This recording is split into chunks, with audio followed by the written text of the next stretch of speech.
Welcome to the Stuff About Money podcast, where we talk stuff about money they didn't teach you in school. I am Erik Garcia, certified financial planner and financial advisor, one of your co-hosts, and along with me, I've got fellow financial advisor Xavier Angel. Xavier, what's up, man?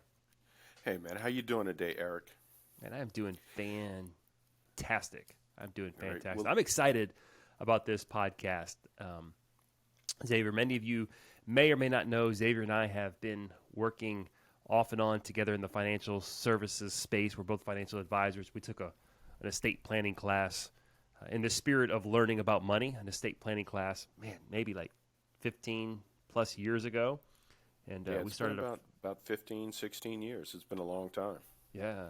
We kind of, that launched us into a friendship, which led to, just a professional relationship. And here we are hosting a podcast together, stuff about money they didn't teach you in school. So here's what we're going to ask our listeners to do. Go ahead and follow us on your favorite podcast app, whether it's Spotify, Apple, Google Play, whatever you use to listen to your podcast. We love it if you would follow us. And also, if there's stuff about money that you think that our listeners could benefit from, that you have learned, we would love to hear from you and maybe even have you on as a guest on one show.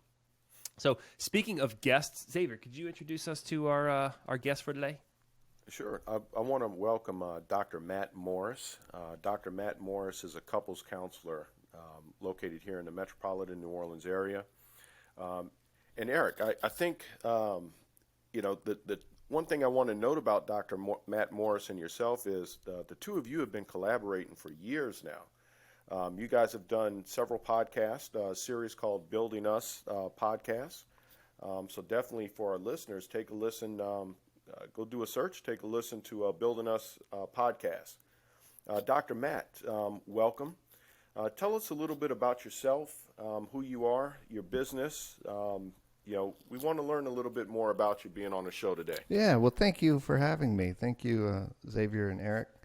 Appreciate you having me on. I think this is episode 1 for you all. So this is the maiden voyage, and it's my pleasure and honor to be one of your first guests. I appreciate that. Xavier, as you mentioned, I am a couples therapist here in New Orleans. I own a therapy practice. I've had it for a long time. It was general psychotherapy for a while, but I these days specialize more in family therapies, and as that specialize even further into couples therapies. I love working with couples. I love working with families, but if I can affect the parents, the couple relationship, strengthen the marriage, strengthen the couple's relationship, it generally strengthens the whole family and brings more health to the whole family. So I love doing that. As you can imagine, I wasn't always a couples therapist. I didn't know when I went to college that I was going to be a therapist. I went to study something else and needed an elective one year in school. I'm sure many of you have a similar story. A class that fit into my schedule was a counseling class.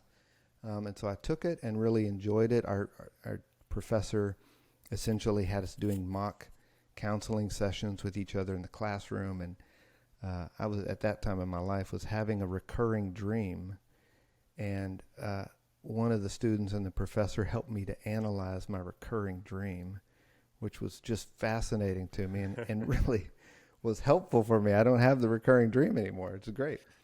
Could you tell us more about that? Could you tell? Yeah, I was going to say, I want to know what that dream is. Yeah, I'm sure you do. I'll tell you guys about it some night over a drink. But that really was my introduction into counseling. And so when I graduated from college, I was going on to a graduate school, and it was important to me to find a graduate program in counseling. And while I was there, I had an opportunity to work down the street from where you guys are at now. You're located in Algiers, New Orleans, and down the street is the University of Holy Cross. And they have a counseling center that is open to the community in Algiers. And I had an opportunity to work there as a graduate student intern. And I started seeing families and couples there. And was good at it. It fit me, it fit my skills, it fit my interest.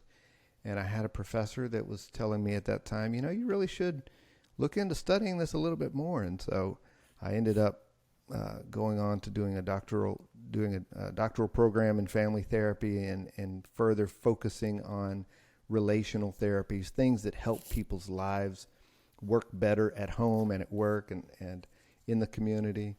And as I was graduating from my doctoral program, guess what? The University of Holy Cross had a faculty position open up. I applied. Look at that. I got the job, and I've been a faculty member there since 2007. So I moved back to New Orleans and took on that role as a professor. And they don't pay you a ton of money as a professor. So one thing they do is give you some time to see clients. And so I started seeing clients on the side. And that is essentially how I built my practice in New Orleans. And along the way, I met Erik. Erik and I, in many ways have known each other for most of the last 20 years. Our kids are friends, and our families overlap now, and our businesses overlap, and we have in fact collaborated in many ways. We've done conference presentations for other professionals on incorporating financial literacy into your work with clients.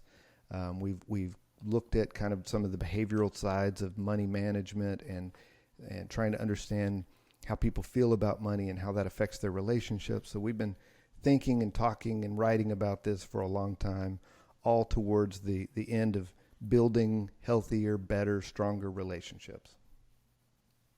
Yeah, I think if there's one thing, Matt, that I would say there's certainly an overlap just kind of in our philosophies is that we do 100% value relationships above all else. And I know that's something that you're passionate about, that you train your team of associates about, something that the University of Holy Cross is passionate about. So I love that philosophy of how important and valuable relationships are. And we know that money is such an important part. If you followed me at all or followed Matt at all, you know how we've talked about the importance of money and its impact on relationships, that money does in fact influence so much of our daily lives, right, wrong, or indifferent. It's a reality. You need money to make it in this world.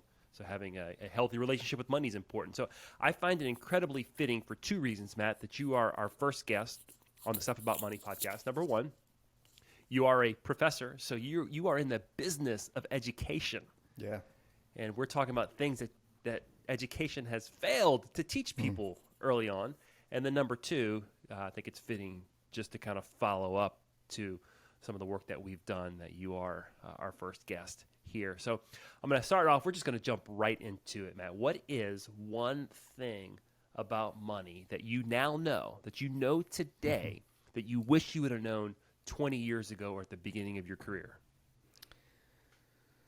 So I'm thinking about this in the beginning of my career. When I first started as a professional working with clients, I didn't realize how important money was in the family and in the couple's relationship. And really, I've come to learn and come to appreciate that money is often not the problem, but it is evidence of a problem. And specifically, how the couple manages money and spends money becomes a signal for health or distress in their relationship. It's like money is not necessarily the virus in their relationship, but money is kind of a thermometer. It shows you that there's a fever that shows you that there's a virus. Sorry to use kind of pandemic language right now, but you know what I mean? The thermometer is not the problem. And really we've come to understand that the fever is not the problem. It's the underlying virus. Money is often the same way. It's how the couple is spending, managing, and using money is often evidence of health or distress in their relationship. So when did that kind of become a realization to you? Is that something that, like, it occurred to you one day, like, oh my gosh, I figured out the special sauce? or is it something that you just kind of reflect on and you just kind of learned it over time? Well, over time, in my particular doctoral program that I attended, we had a research interest where we focused on families with small businesses, family businesses. And when you study family businesses, you really quickly learn that money affects the dinner table, affects Thanksgiving. It affects those conversations around work and after work, and can really affect relationships, can really, alienate people from one another, how money is earned, managed, and spent. So in my doctoral program, I think I began to appreciate that. When I moved back to New Orleans and started counseling folks in New Orleans, I was working in one professional setting where I worked with very low income clients. The money was always a struggle. They never had enough. I mean, just eating, bus tokens, paying the bills, they never had enough money. So I was working with that clientele, and money meant something there that was really important to pay attention to. But then in my own private practice, I was more often working with middle income and upper income clients, and money seemed to mean something totally different there. So it's kind of like that research that says, once you earn enough money to pay for your life and your bills, then, making a ton more money isn't going to bring you a lot more happiness. But how you earn, spend, and manage that money really does affect your relationships. And that's what I came to learn in counseling middle and upper income families. I'm interested in what you just said about middle to upper income families, because that's most of the work that Xavier and I are doing, is in that space. And what I hear often from people is money. Sometimes that money's not really an issue, right? They don't have to worry about money. They don't think about money. And I'm thinking about that in light of what you said, that money is often like a thermometer for the health of a marriage. Yeah.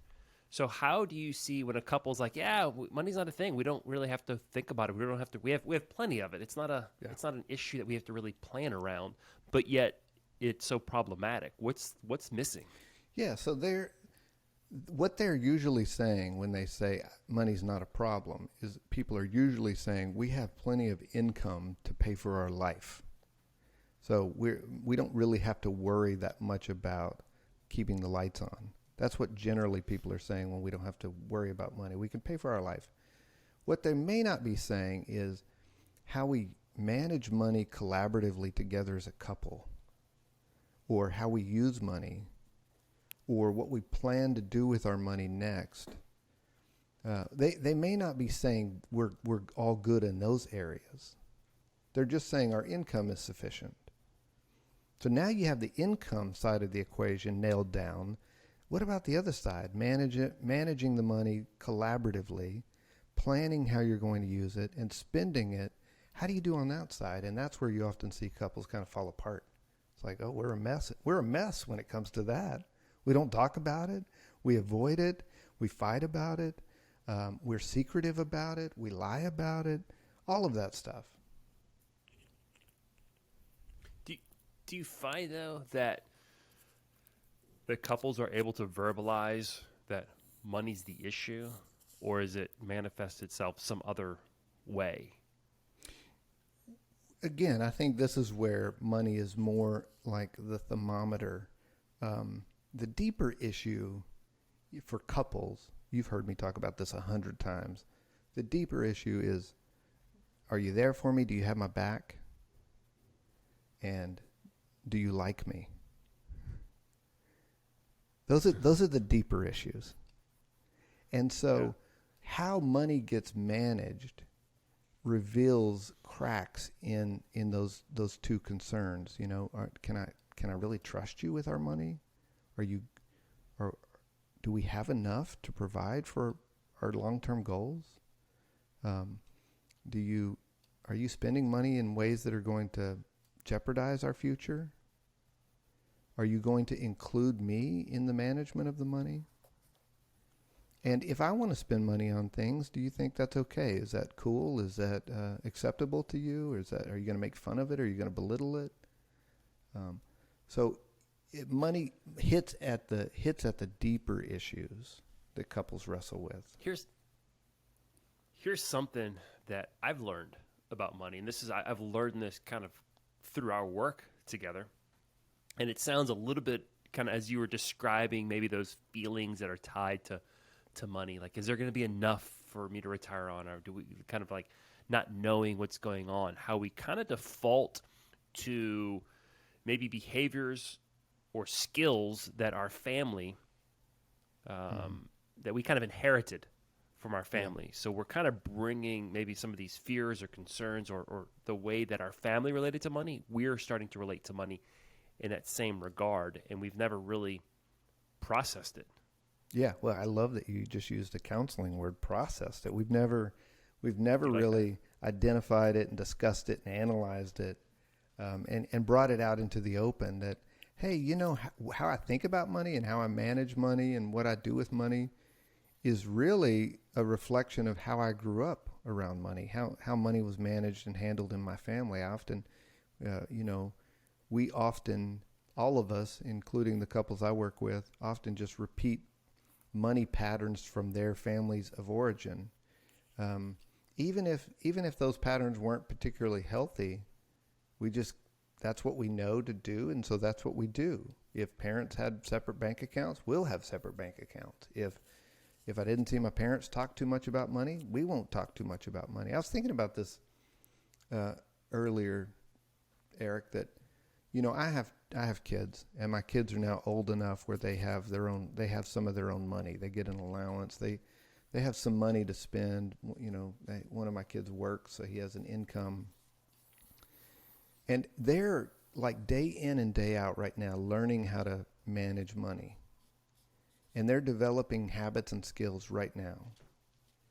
And sometimes, at home we talk about those and we correct those or we affirm those. But they're in training right now for how they'll manage money in their families and in their relationships. And so what they're doing right now is probably going to be replicated and repeated 10 years from now.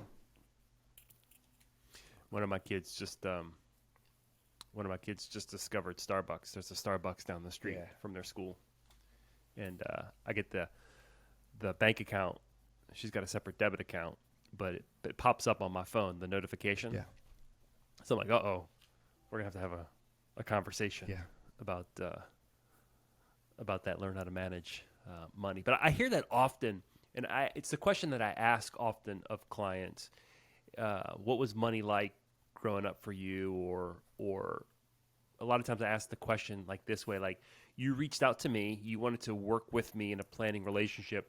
What are those top 3 fears or concerns that led you to want to hire me? And that's typically where I kind of hear some of those comments come out, stuff like, I grew up and I didn't have any money growing up.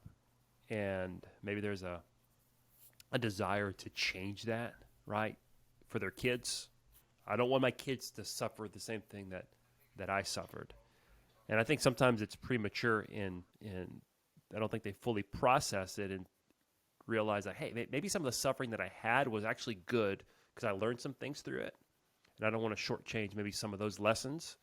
But what does that look like? What does that mean when I talk about money with kids? So I think that family, kind of how we were brought up relating to money, what we saw, what we observed. And this is to all the parents out here, take note right here, that your kids are learning not necessarily through the words that you share with them or the lessons that you teach them verbally, but your kids are learning from the behaviors that you exhibit as an adult.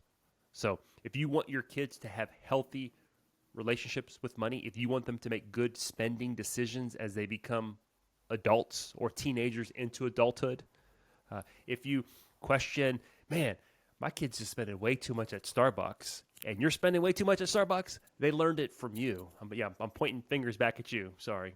I want you to keep listening, but I'm blaming you. But that's important. Our behaviors are so important in teaching our kids what we want them to learn?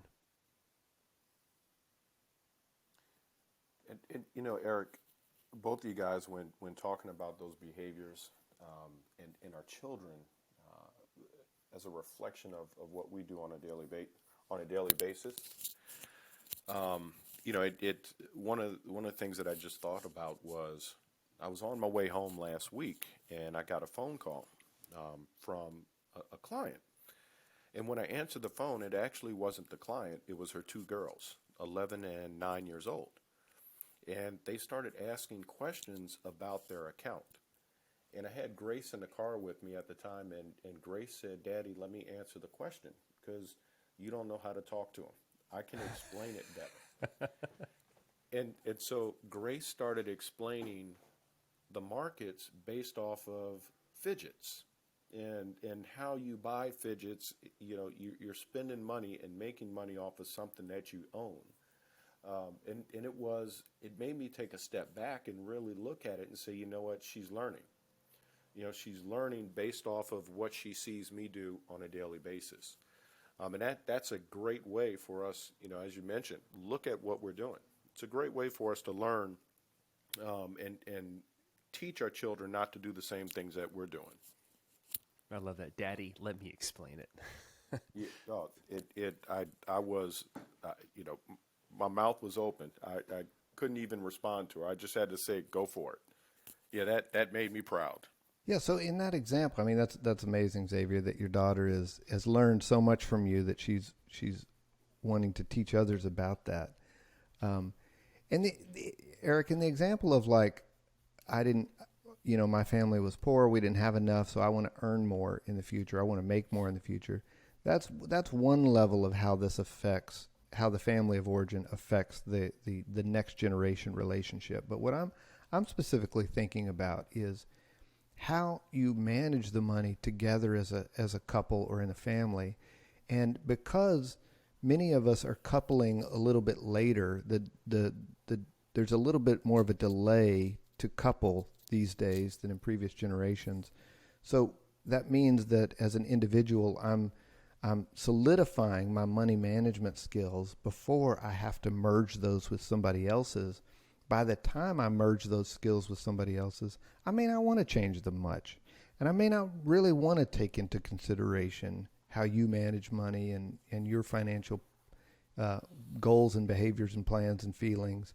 And if I've had 15 years of being able to buy Starbucks when I want to buy Starbucks, then I'm going to probably want to keep buying Starbucks when I want to. And having to collaborate with somebody else becomes the issue. Not how much money's made, but how we're going to manage that together. Yeah, for the record, I'm not suggesting people stop buying coffee. I'm a big coffee connoisseur. Yeah. Xavier tells a story about his daughter teaching someone about investing through fidgets, and I share the story about my daughter buying, $6 coffees. Thanks, Xavier. Appreciate that, man. Making me feel good about my parenting skills. No, I'm not telling people not to buy Starbucks, for the record. Yeah, and kids are today comfortable buying Starbucks for $6 a cup because they see us doing it. And that's probably the more important lesson for the next generation is some understanding of what normal spending would look like, and that they carry that expectation into their next relationships. Oh, it's normal that we ate out several times a week, or it's normal that when we went to the grocery store we could get whatever we wanted, or it's normal that at the holidays we had X number of presents under the tree. So we begin to then expect that in our next relationship, rather than sitting down with our partner and go, how are we going to manage our money together? And how is that an indication both of our teamwork and our security as a couple? And that's where it becomes kind of a therapy issue that I deal with. So let's focus on that, and I want to use that to kind of transition into the next question here. You talked about how do we discuss money in terms of security. I think security is kind of one of those things that I think all humans we're all striving for security. We want to be secure in our finances. We want to be secure in our relationships. We just want to feel safe and secure. Mm-hmm. Okay. I talk about financial security because I think security is such a longing for humans. So we're talking about stuff about money that they didn't teach you in school. You're kind of sharing with us over 20 years of you counseling and things that you're just sharing your experience, your wisdom. And sometimes that's what it takes. It takes experience to develop, to learn these things, right? You can't necessarily learn them from textbooks. So I'm curious to know, you you have a unique perspective as a practitioner of counseling, as well as a educator or professor of counseling. How are you taking the things that you've learned over 20 years, these experiences, and packaging them and educating the next generation of people while they're younger so that they come out of the gates a better counselor? Well, I love this idea of this podcast stuff about money I didn't learn in school. We could also have a podcast, stuff about relationships I didn't learn in school. And then you could have a third podcast, stuff about money and relationships that I haven't figured out yet. And all of those go together. So, it's not really a mental health issue that we don't know that much about money management. It's more of a mental health issue that we don't know enough about relationships. So probably our school counselors should be doing more in schools to teach kids, basic relationship skills. And when I say relationship skills, not just friendship, but dating skills also. What to expect in a coupling relationship. Where are kids learning that these days? I don't know. They're also not learning a lot about money. When I was a kid, I did have a class. I did have places in my life where I could learn at least how to balance a checkbook, for instance. That's how old I am, is I had to learn how to write a check and balance a checkbook. So those are some rudimentary technical aspects of money management. That still doesn't teach us what to do when you want to spend something different than your spouse wants to spend. How to collaboratively manage money within a family unit is a whole next level of skills. So I don't exactly know where people are going to learn that. And since we don't have a good training program for that right now, most of that is going to be experiential learning, like what you were talking about. You just have to figure it out. But it should be pointed out, I think we should note that when it comes to this topic, and we're generally going to repeat what we experienced in our families, and if our skills aren't working well, we'll usually just continue using them because we're not that great at picking up a new skill unless there's a specific intervention and training. So we'll often just continue to do what doesn't work. I see this all the time with couples and money, is what they're doing is not working, but they don't pick up the phone call and call one of you all and hire a professional to get some help. They kind of trudge through it and hope it works next month. And so I think that what you all are doing with this podcast can be really helpful for not only learning some of the technical aspects about money, but some of the behavioral and relational aspects also. Yeah, Xavier, I'd like to get your feedback on this. We talk about this often, about how it's kind of what Matt's talking about. We see people's finances. We see what they do with money. And then we also hear from them where they want to be in 10, 15, 20 years. And I often see this disconnect. It's almost more than a disconnect. I'm like, it's almost like a chasm of what they're doing and where they want to be, and they will never, ever, ever, ever, ever, ever get there because they don't. They keep doing the same things. How do you see that, Xavier? Well, as Matt was talking, I was really sitting here, and I was trying to figure out, how do you get people to truly identify that could potentially be one of the issues, is coming together and discussing money. How do we get individuals to understand that, you need to sit down, you need to have that conversation with the spouse, the significant other, and start talking about money. how do we break that cycle? So those are the questions that I was sitting here thinking about. Matt, where would you suggest someone start?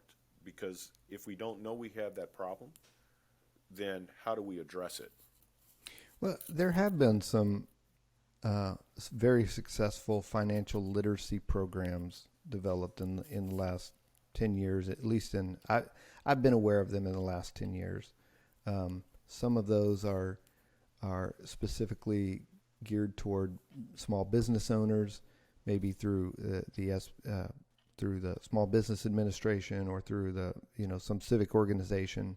Some of those are related to couples and families, and maybe those are faith-based. You all are aware of Dave Ramsey's Financial Peace University curriculum that's been wildly popular across the U.S. because it was probably filling a gap that it was necessary. People didn't have a way of learning that stuff. I think the faith communities have probably offered more in terms of financial literacy than secular communities. And so, but I do think people are looking now for educational resources, be that books or podcasts or training programs or, a master class or something like that, where they can learn some of the technical aspects of how are we going to balance our budget. In terms of relationship, though, what does money mean for us as a couple? That I don't know where people are getting that. Let me just give you an example of what I'm talking about. I work with couples regularly where they have plenty of money, and they're good communicators, but they don't often sit down and communicate well about money. And so what ends up happening is one of their priorities, one of their financial priorities gets privileged over the other. We end up spending all our money on this thing that he wants or this thing that she wants. And rather than coming up with a plan so that we can both get more of what we both want and, make those bigger plans for the future. I really don't know where couples are learning that skill. In talking about, you mentioned getting both individuals involved and having that conversation and talking about finances. When we're planning with clients, one of the things that we do is we try to get both individuals, spouses, significant others involved in that process so that we're not losing one individual's goals or prioritizing another individual's goals. We want both of them to collaborate in putting together that plan and communicating what their goals are, what their thoughts are. So that's one piece that we do when we're sitting down with in that planning process and working with individuals. Yeah, Matt, Xavier's original question about where do you start in kind of understanding or becoming aware, right, that this even has to happen. You kind of shared your example of one spouse privileging the other. I see that so often. It's especially from couples that I work with that money's not an issue per se. We have plenty of it. But what ends up happening is one buys more than the other. The one who earns it feels a little bit of resentment, like, gosh, I just wish they knew how hard I worked for it, and I feel that that's wasteful, but it's not wasteful to them. And that's kind of how I see it kind of go back and forth as a kind of a ping pong ball of emotions where it's not dealt with. But what I find is that, kind of, Xavier, to go back to your question, is I think at some level we kind of know that something isn't right, whether it's in a relationship or with our finances. And that's why I always ask that question to people, like, what is it that keeps you up at night, or what is it that drove you to hire me? And try to let them articulate to the best that they can of what they feel isn't right. And I think, Matt, that goes back to kind of bring this full circle as we wrap up, this idea of the thermometer, as money being a thermometer. Like, as professionals, as financial planners, as counselors, our job to a certain degree is to kind of, use a medical term here, kind of diagnose what's going on with our client. What's the problem? And oftentimes focusing on what is unsettling them I think is that thermometer, that clue as to what us as professionals need to do to help them find correct behaviors or triage the problem. Yeah. To move forward. Yeah, and I think what you're both identifying there is that there's a lot of overlap actually between our fields, the field of financial planning and financial services, and the field of mental health and family therapy and couples therapy. There's actually much more overlap there than we probably have acknowledged in the last decade, and it's really just been in the last 5 or 6 years where this collaborative work of financial therapy has really found some footing in the industries, where there's an acknowledgement that sometimes my clients need more technical skills that you can help them with, and sometimes your clients need more communication and relational skills that I can help them with, and that if we had a better working relationship as professionals, we could be more holistic in working with these couples and families to better support both their financial health and their relational health.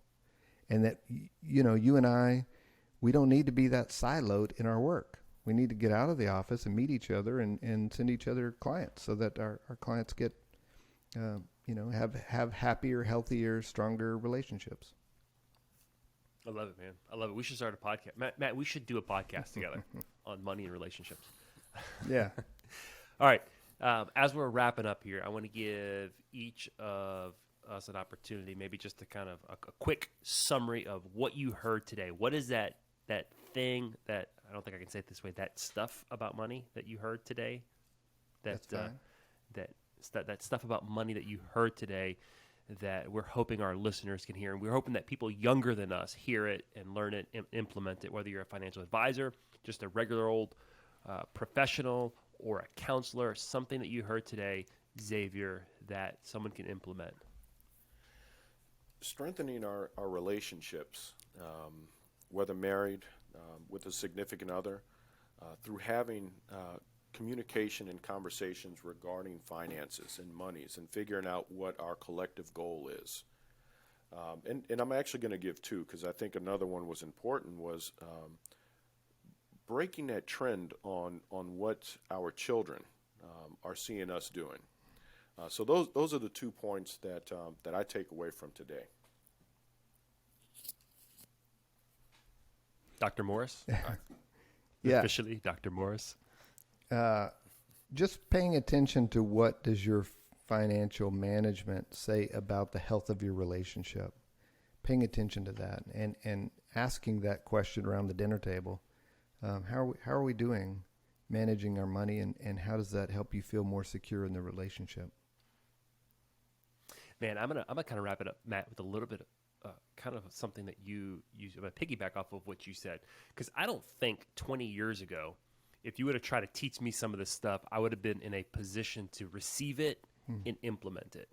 I just don't think. I think that we're still developing, and experiences tend to mold us and shape us and form us. However, I do think being people who are reflective is so important, is asking the question, how am I managing money? Is money impacting my relationships? Am I making good choices? And being a reflective people about how we spend and how we save, and then how we communicate with our family and those around us, kind of in the context of marriage, since you are a couples counselor. How are we discussing money in the context of the relationship, and being a people who are constantly reflective and asking that question, and being humble enough to learn a new behavior when our behaviors are not leading us to thrive. Matt, man, this was fun. I miss Building Us podcast, so I thought it was fitting that you would kind of lead us off here with the stuff about money. And Xavier, I am ecstatic about 15-year professional relationship leading to so much collaborative work that you and I are starting to do together. So thanks, Matt, for joining us. Y'all follow us. Thanks, Dr. Matt. Great to have you. Thank you. Follow us, stuffaboutmoney.com. You can listen to us wherever you listen to your podcasts. If there's something that you've learned about money that you think that we need to know or that our listeners need to know, we want to hear from you. So visit us at stuffaboutmoney.com.